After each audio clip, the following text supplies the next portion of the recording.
बिहार में 4 सीटों के लिए हुए विधानसभा उपचुनाव में आरजेडी, जेडीयू, बीजेपी के प्रदर्शन के अलावा नजर इस बात पर भी थी कि चुनाव रणनीतिकार प्रशांत किशोर की जनसुराज पार्टी इस उपचुनाव में कैसा प्रदर्शन करती है।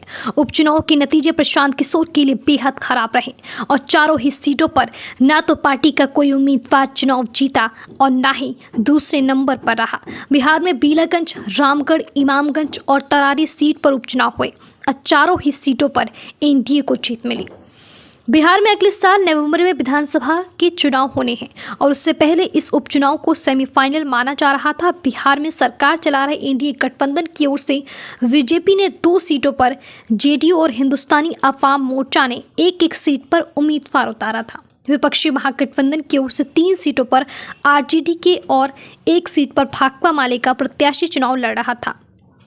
इन 4 सीटों पर कुल 38 प्रत्याशी चुनाव मैदान में थे। बेलागंज में जनसुराज पार्टी के उम्मीदवार मोहम्मद अमजद को 17,285 वोट मिले।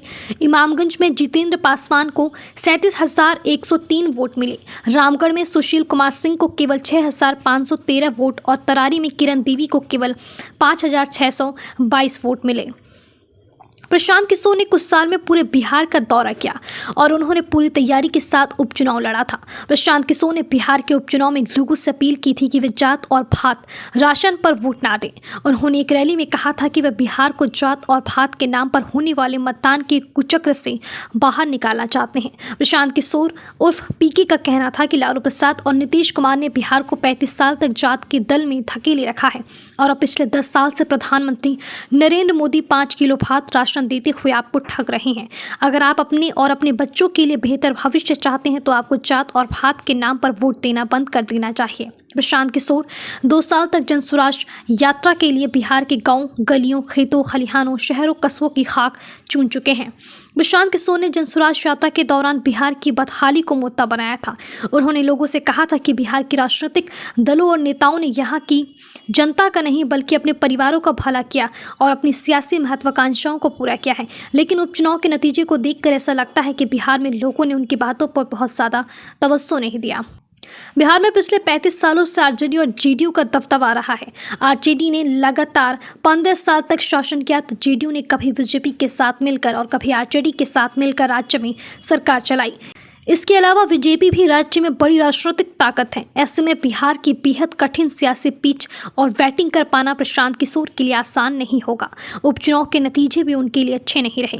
प्रशांत किशोर ऐलान कर चुके हैं कि उनकी पार्टी बिहार की सभी 243 सीटों पर चुनाव लड़ेगी।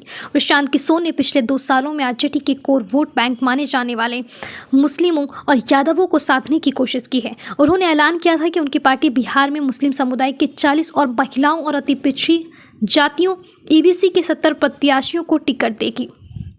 कई राजनीतिक दलों के लिए चुनावी रणनीति बना चुके प्रशांत किशोर उर्फ पीके ने कहा है कि वह अगले साल होने वाले बिहार विधानसभा के चुनाव को पूरे दमखम के साथ लड़ेंगे।